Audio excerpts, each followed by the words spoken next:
Hi again, it's Nalani Brown picking up on Mozart's Starling at the Point Defiance Ruston Senior Center. We are on Chapter 6 and it's called How the Starling Knew. Though I did not attempt to teach Carmen particular words or phrases while raising her, I did try to teach her the motif from Mozart's Piano Concerto No. 17 in G, the musical phrase that we know from Mozart's notebook, Star could sing. I wondered if it might be a tune that starlings in general responded to. And in any case, it would be a wonderful element of the narrative to say that Carmen learned Star's tune. I imagine the YouTube video that we would produce. Carmen singing alongside images of the maestro, murmurations of starlings flying in the background, and eventually a full orchestra picking up the theme. So even when Carmen was a baby bird, tucked into her cottage cheese tub nest on my desk, I played the motif from Mozart's Concerto for her on my violin at least 30 times a day. I hummed the tune while tidying my study. I looped an orchestral recording on my iPod and let it run while I was at the grocery store. Carmen was raised on a steady diet of homemade starling mash and Mozart. As it turned out, Carmen had no intention of learning the motif, but by the time she was 2 months old, she did take a keen interest in learning the violin. She is the only creature on earth who has ever seemed to take pleasure in my playing. Once I was practicing with the window open, and 3 neighborhood dogs began to howl. Her favorite place to study violin was from her perch at the tip of my bow. At 2 months, a full-size bird, she weighed just 2 ounces. Still, it is difficult to play with a starling on your bow. Now, as an adult, Carmen prefers to perch on the scroll of the violin and gape between the strings. She places her bill between 2 strings, opens her mandibles wide, and then pulls her bill out so both strings ring.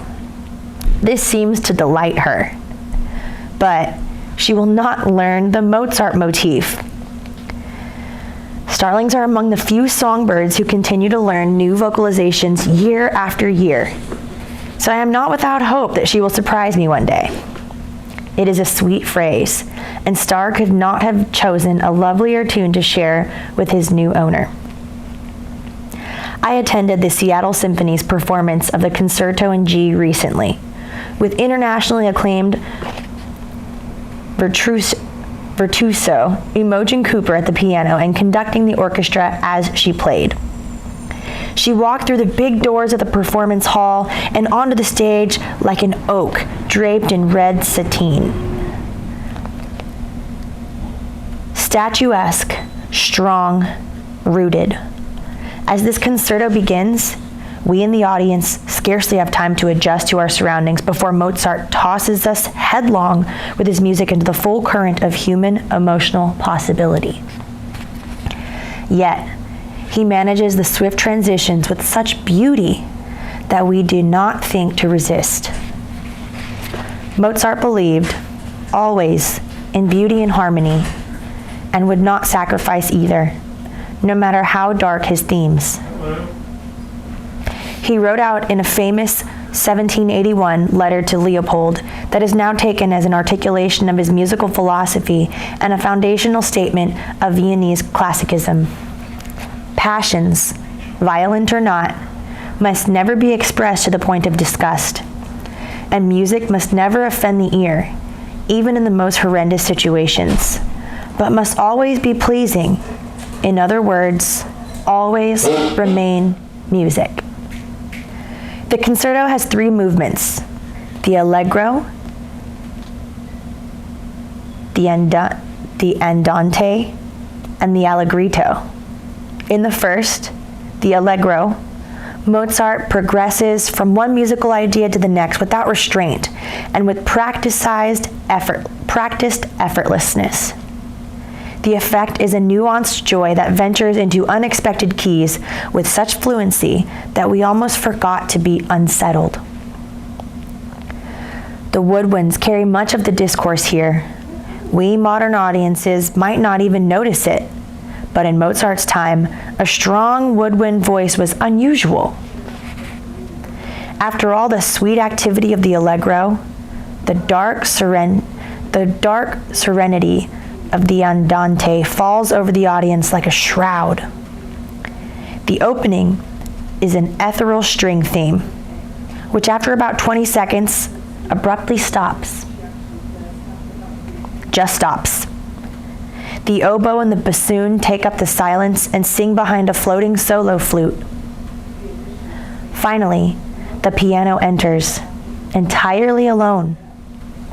The dramatic pauses continue, reminding us constantly that we are in the hands of a master operatic composer.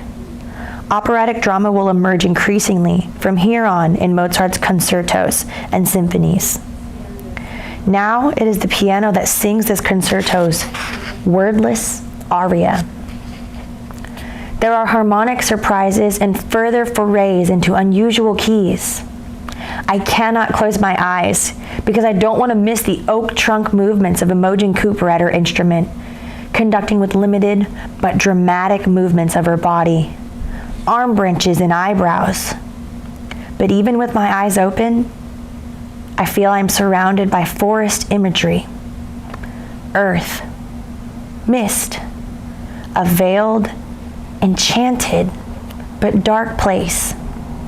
And the flute, to me, is Pan's. There is no rest. The allegretto leaps immediately into the relief of G major and the first notes of Starling's Motif. The shadows disperse. Instead of the unexpected rondo, Mozart dispatches 5 variations of the theme and then, in the finale, runs away with it in a prodigal fantasia in which Star's motif surfaces over and over against the riverine flow of the piano cadenzas. They say that birds prefer Mozart above other composers, and perhaps this is true, but not Carmen. She prefers Bach and bluegrass. Based on the exuberance of her reactions, she even has a favorite band, Green Sky Bluegrass. When its beautiful concerto of Mozart is playing, she will sit impassively on my shoulder, almost yawning. But when the final movement begins, she is excited. She jumps down to my hand where she can look me in the eye. "Hi, Carmen." "Hi, honey," she calls before breaking into her own shrill Starling aria. There is something here for her. There is something here for everyone. In the program notes to the Seattle performance, the commentator suggests that the andante movements nod toward melancholy is swept away by the next animated variation. But in my hearing, this is not true. The melancholia remains, perhaps more romantic than existential, but lingering within our listening experience. The exuberance of the finale contains the darkness, enfolds it, shelters it, redeems it, but does not forget it. Like most of Mozart's music, this concerto is written on 2 levels.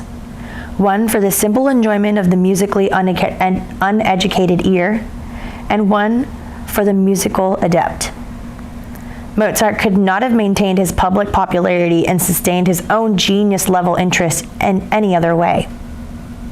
In a famous anecdote, Emperor Joseph was present for the first performance of the opera, The Abduction from the Seraglio, and remarked afterward to the composer, "Too beautiful for our ears, and an extraordinary number of notes, dear Mozart," who was said to have replied, "Just as many, Your Majesty, as necessary." The exchange is imagined by Peter Schaffer for the play and movie Amadeus, is more caustic and has become something of an anthem to the creative spirit. Joseph. There you are. It's clear. It's German. It's quality work. There are simply too many notes. Do you see? Mozart. There are just as many notes, Majesty, neither more or less required. I agree with many scholars' skepticism over the authenticity of the exchange, but it does capture an honest conflict for Mozart, a young composer whose head was nearly exploding with new musical ideas, a man who required imperial support, but whose audiences, both public and sovereign, were not quite ready for the full force of his originality. Biographer Maynard Solomon notes that while the story may not be reliable in its fine points, it's nevertheless true that in the next round of imperial sponsorship for German-language opera, Mozart was not employed to write anything except a minor comedic singspiel. By now, the fact of the Starling's ability to mimic a simple musical phrase should be no surprise.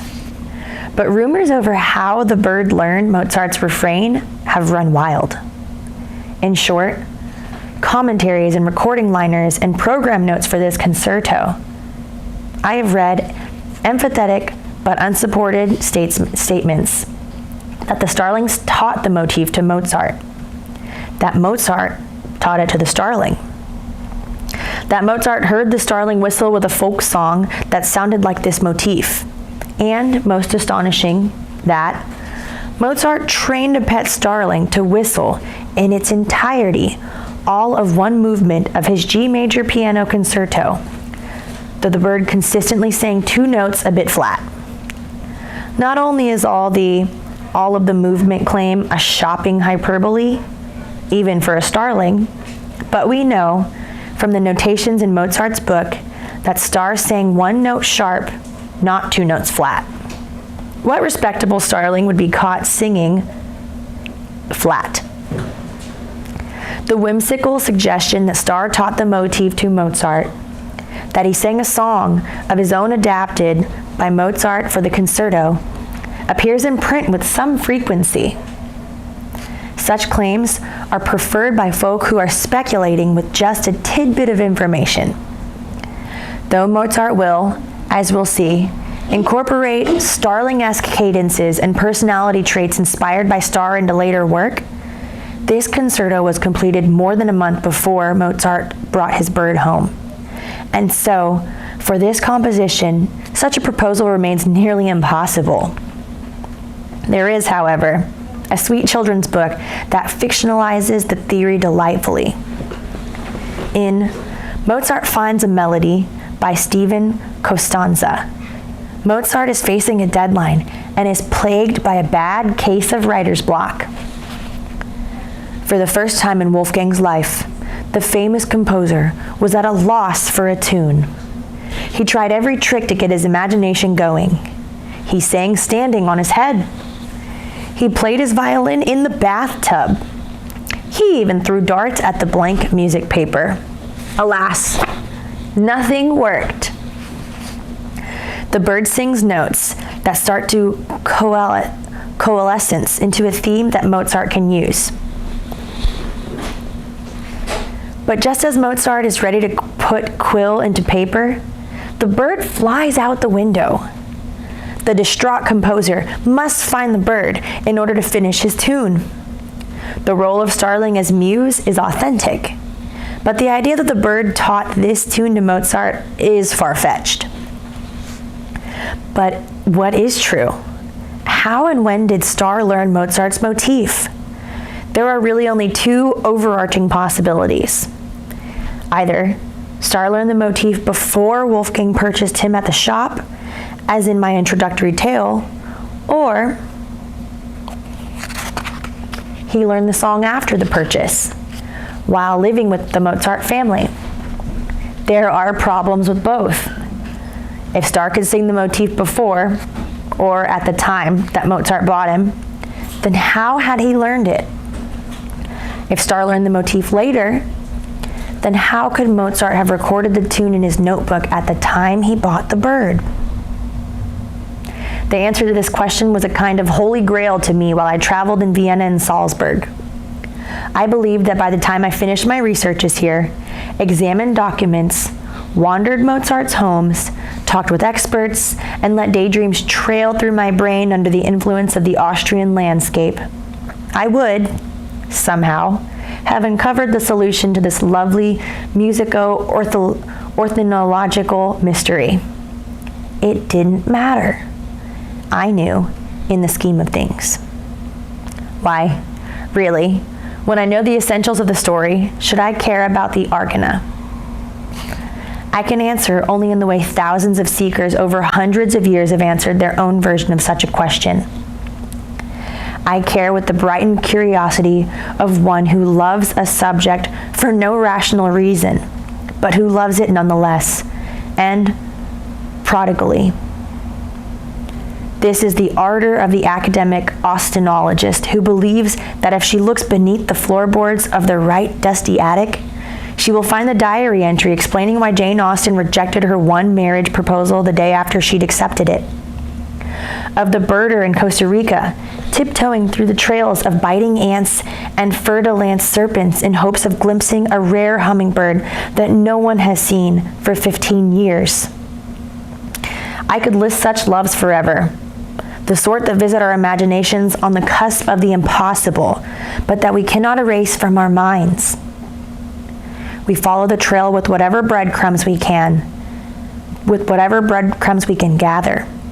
With hope, with love, with an almost magical combination of urgency and patience.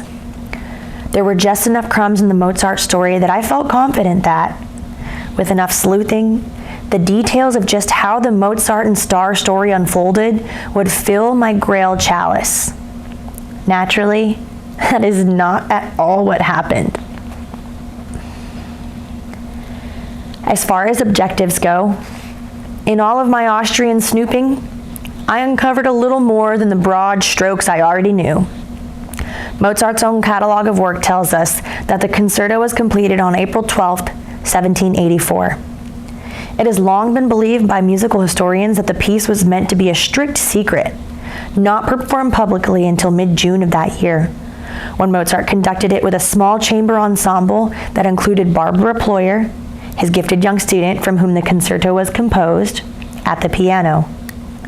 This recital took place before a small, elite audience at the von Ployer's country residence, where the great doors might have been opened to the garden of chestnut trees, allowing the cool breeze to lull the attendees into an even deeper romantic state than the music would normally induce.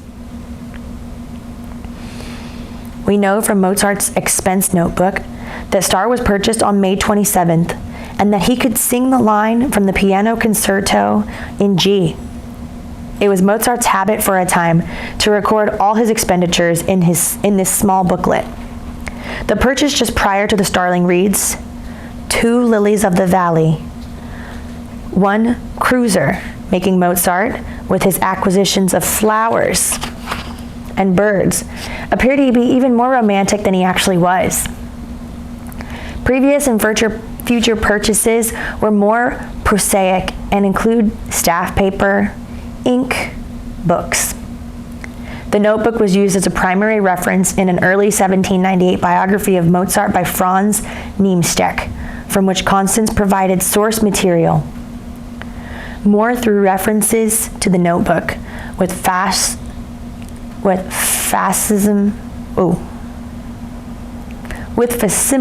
of some pages, including the ones with the Starling references, appear in a thematic catalog of Mozart's Amphora, gathered in 1828. In the commentary for his facsimile, it is mentioned that the musical notation recording the Starling song was written zugleich folgende, or immediately following. Zugleich folgende. The record of the bird's purchase, implying that he recorded the Starling singing at the same time that he bought it. If not for the notebook, it would be easiest to argue that Star learned the motif once he was home with the Mozarts. This is the way of the Starlings. They involve themselves in the daily sounds of their flock, whether that flock is made up of birds, humans, or violins. Like any other Starling worth its feathers, Star Star would simply have absorbed and mimicked favored sounds from this setting. And what a setting he had!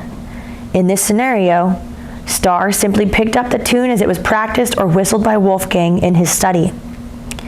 And what bird, besides my contrary Carmen, wouldn't love to sing the merry rondo of Mozart's 17th Concerto? It is a sweet, self-contained, chirpy little refrain, perfect for a starling. Even so, Meredith West argues in her seminal 1990 paper that Star could already sing the motif when Mozart bought him in the shop. She relies heavily on the evidence provided in what we know of Mozart's little expense book, combined with her research of the nature of starlings. Given our observation that whistled tunes are altered and incorporated into mixed themes, we assume that the melody was new to the bird because it was so close a copy of the original. Thus, we entertain the possibility that Mozart, like other animal lovers, had already visited the shop and interacted with the starling before the 27th of May. Mozart was known to hum and whistle a good deal. Why should he refrain in the presence of a bird that seemed so illicit to such behavior so easily? When I spoke to Dr. West recently, nearly 30 years after the publication of her paper, she told me that she still feels this is the most likely way for events to have unfolded. It is entirely plausible. Mozart was drawn into a shop full of singing birds. How could he not be? Wolfgang had kept birds during his childhood and loved them. The exuberance of the starling's song he now heard, so different from the canaries he had grown up with, piqued his native curiosity. In her paper, West supports that her theory that Mozart was attracted to this particular bird was more than its song, noting that, like a starling, Mozart himself was attuned to nonverbal communication and to visual cues. She invokes the feeling that overwhelmed Mozart at a performance of The Magic Flute, where he found the silent approval, as he wrote to Constance, his feeling that the audience members were attuned, involved, in love with his music, even more gratifying than their enthusiastic applause.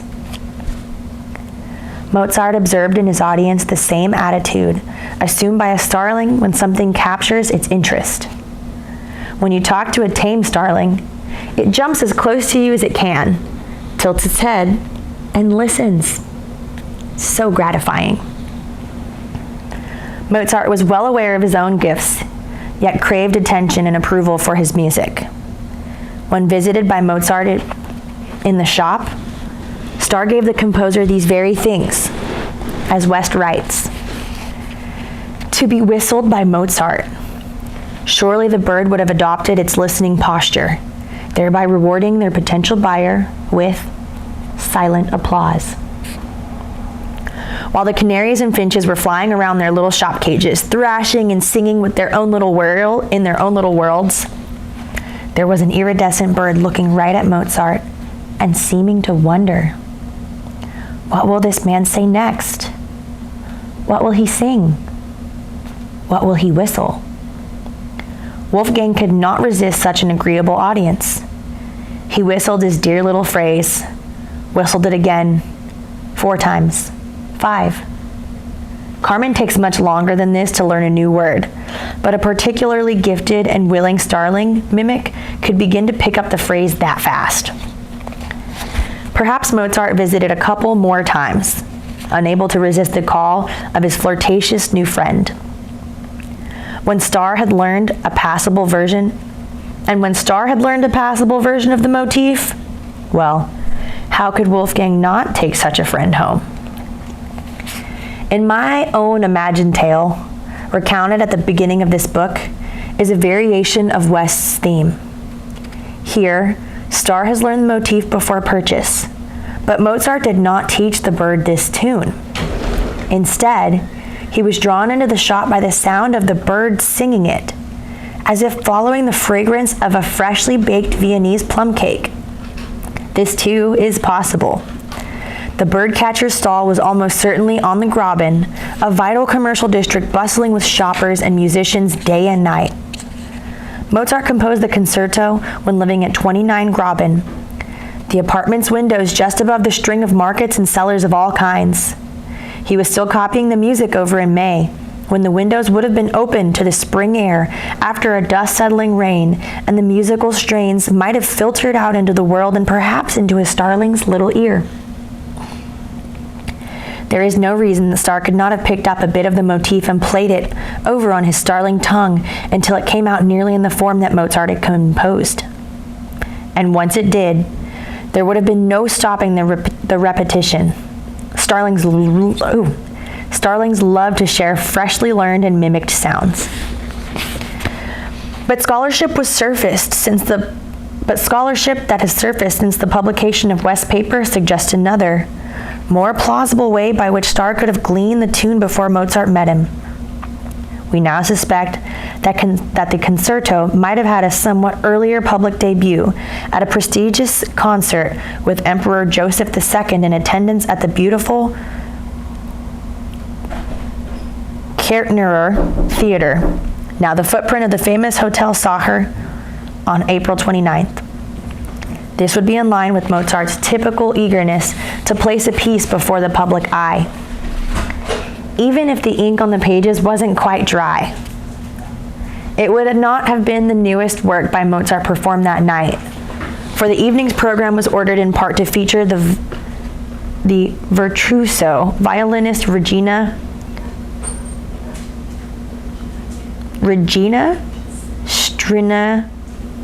Strinasaki. Wolfgang wrote to his father on April 24th, a Saturday. We have a famous Strinasaki from Mantua here now. She is a very good violinist, has excellent taste, and a lot of feeling in her playing. Mozart loved to compose specifically for a particular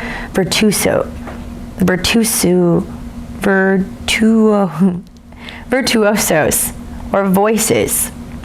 Some of his pieces were so difficult that they could be performed by only one exceptional artist. He continued astonishingly, I'm composing a sonata for her at this moment that we'll be performing together Thursday in her concert at the theater. It takes a lot of temerity to compose a piece just days before it will be performed before the emperor. It has become a famous and true Mozart anecdote that he played the piano part this night from an unfinished penciled score, improvising the credences and conducting it at the same time. It is now cautiously believed by many scholars that the piano concerto in G debuted publicly this night as well, also with Mozart at the piano. It would certainly have given the tune a chance to get out on the street before Mozart met and bought Starr.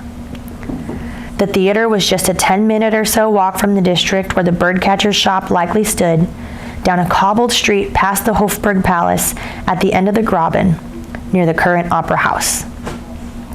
And the vector from Performance Hall to Starling? The famous whistlers of Vienna, of course. The everyday street-walking people who soaked in the surrounding music and then whistled it back out again. Humming and whistling filled the streets of 18th century Vienna. There were no radios, no iPods. There were only these public performances and the repetition of a strong theme, as in this concerto, where the catchy motif that occurs repeatedly within the allegretto is reprised in the finale, was an intentional gift from the composer to the audience. It gave people something memorable to take home. It is said that from childhood, Mozart could memorize whole symphonies after one hearing well enough to write them down note perfect. In 1770, Leopold was traveling his 14-year-old son and wrote home to Anna Maria after attending a performance at the Sistine Chapel. You have often heard of the great Miserere in Rome. It is so greatly prized that the performers in the Sistine Chapel are forbidden on pain of excommunication to copy it. Leopold was not exaggerating. He went on. But we have it already. Wolfgang has written it down. Most people, of course, did not have this skill. Composers, and Mozart was a master at this, would create a refrain not just for the art of their music, but for the heart and ear of their public, who would have an easy-to-remember phrase to carry with them and hum in days to come. Starr could well have heard Mozart's tune whistled from the street by a concert goer. Even more likely, since Starlings learned best from personal interaction, someone who had attended the Concerto performance might have stopped into the shop and whistled the phrase to the bird, who had learned it quickly. All of these possible pathways to Starr learning the motif involved educated imagination, but no exaggeration of known facts. Mozart's biography, the musical timeline, or Starling capabilities. All are within the realm of intelligently possible. Yet there is a gray area here. What if Starr learned the motif after Mozart brought him home, and Mozart simply added the musical notation to his notebook later? That would explain everything. But here's the catch. If the bird learned the song after he came to live in the Mozart home, Wolfgang would have had to record the purchase of the bird, then go back to his notebook and record the mimicked motif later, once Starr had started to sing it. This doesn't seem like such a hard thing, except for the fact that Mozart was a dismal record keeper. He did maintain a good catalog of his finished music, but other than that, he didn't keep track of much at all. He had no diary, just a listing of purchases in his little book, and within a year, even this effort would lapse. The last pages of the expense book were given over to practicing written English. Like many on Mozart's trail, I longed to get my hands on that booklet. Was there a change in ink used? Odd spacing? Anything that might indicate that the musical notation was made at a different time from the purchase notation? Sadly, we do not have the actual expense book to search for further clues. Its whereabouts, if it still exists, are unknown. It may be hiding in the labyrinth bowels of some German university or falling to dust in the basement of some Constance's distant descendants. For practical and scholarly purposes, the notebook is simply gone. But recall that in the facsimile pages copied directly from the notebook, the commentator clearly stated that the musical entry appeared. Zugleich folgende. Zugleich folgende, or immediately following. The recording of the expense for the bird, which would support the idea that the notation was made at the time Starr was purchased. Thus, we can know of the amphora does seem to point to the mystery of a bird in a shop having learned Mozart's song before coming to live in the family home. In truth, though, there is no way to know for certain, and I have come to accept that those who claim otherwise are overreaching. When I first drafted this chapter, I included my best guess as to when and how Starr learned Mozart's tune, but I deleted it. I didn't even put it into my cutting room floor file for possible revisiting.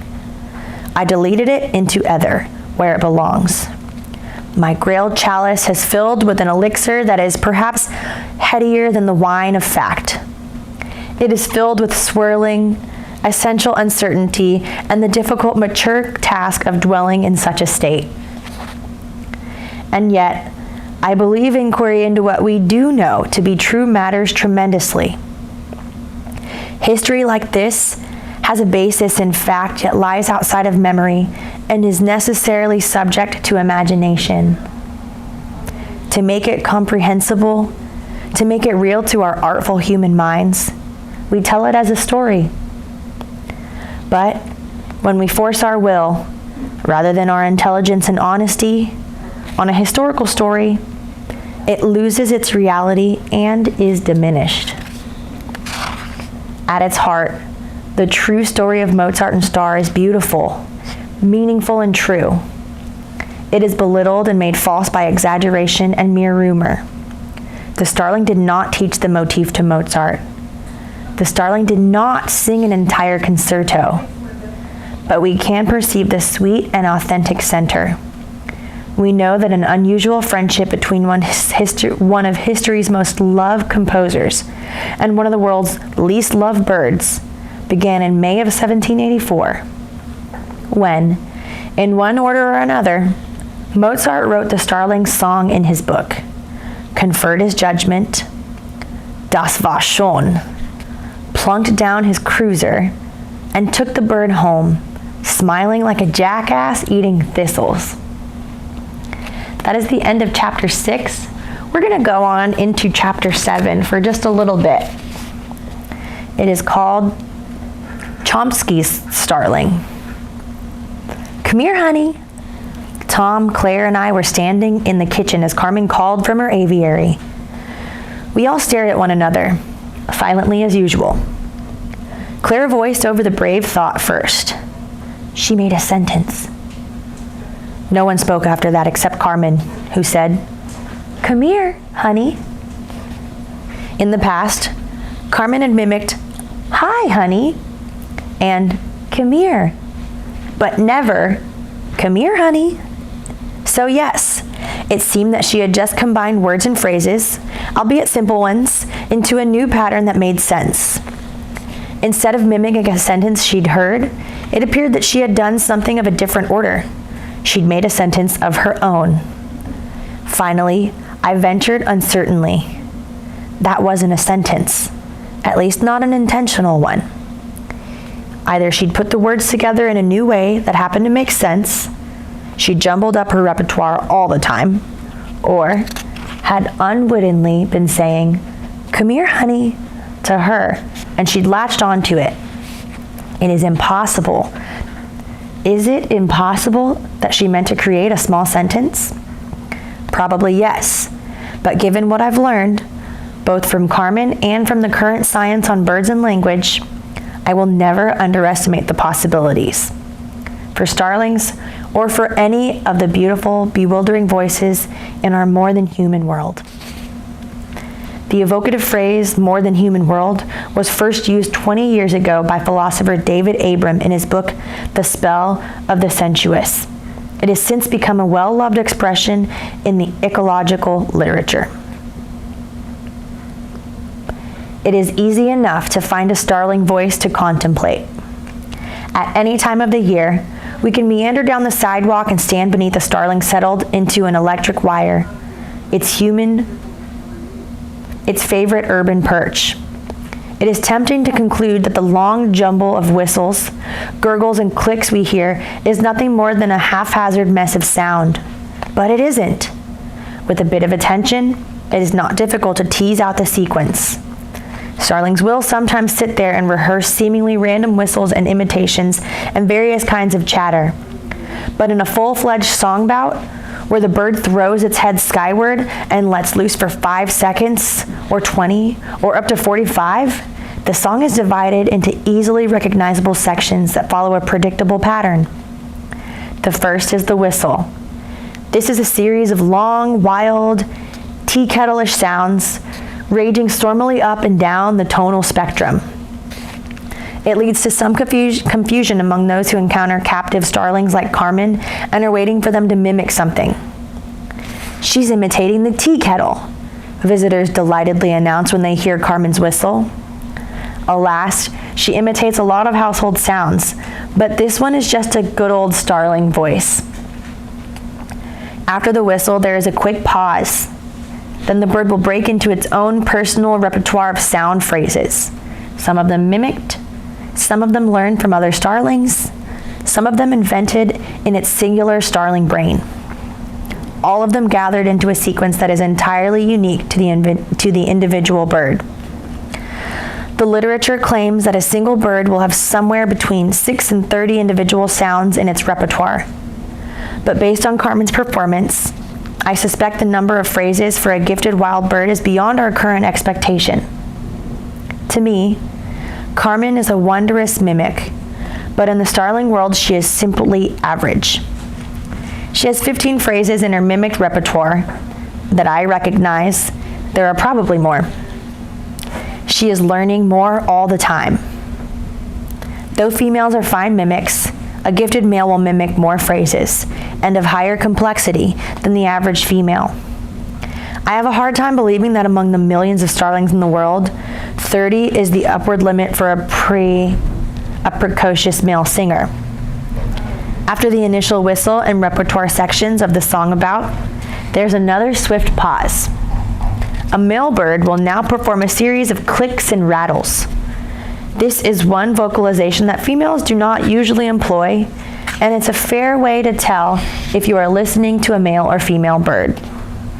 This is generally true.